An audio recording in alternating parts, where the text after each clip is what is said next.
আমি যদি প্রধান উপদেষ্টা হই আর ইউনূস সাহেব যদি আমি স্বরাষ্ট্র উপদেষ্টা বানাইও রাখি, তাতেও কাজ হবে না।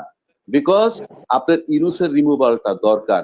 কেন দরকার সেটা আপনারা বুঝে নেন। না বুঝতে পারলে টকশো করেও লাভ নাই, রাজনীতি করেও লাভ নেই। আমি সেই অর্থে বলছি। আমি বলছি না সব অভিযোগ আমার, এই অভিযোগগুলো আছে।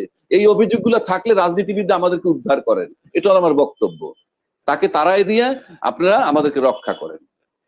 সোজা হিসাব। একটা আনস্টেবল দেশের মধ্যে যেখানে সরকারকে 16 আনা ব্যর্থ বলতেছে সবাই, তারপরও যারা নির্বাচন চাচ্ছে, দেয়ার ইন্টেনশনটা নির্বাচনের চেয়েও বেশি গুরুত্ব হলো ইউনূসকে সরানো। তো সেটা যদি চলে তাহলে এটা আমাদের জন্য দুর্ভাগ্য। সাহেব ব্যর্থ বিভিন্ন দিক থেকে, এই কথাগুলো বাজারে আছে সেটাকে আমি বলেছি 1 নম্বর। 2 নম্বর হচ্ছে যে এই যে বললেন, যেটা আমি আবারও বলছি, রিপিট করতেছি, যে রাজনীতিবিদরা বারবার দাবি করে তারা দেশ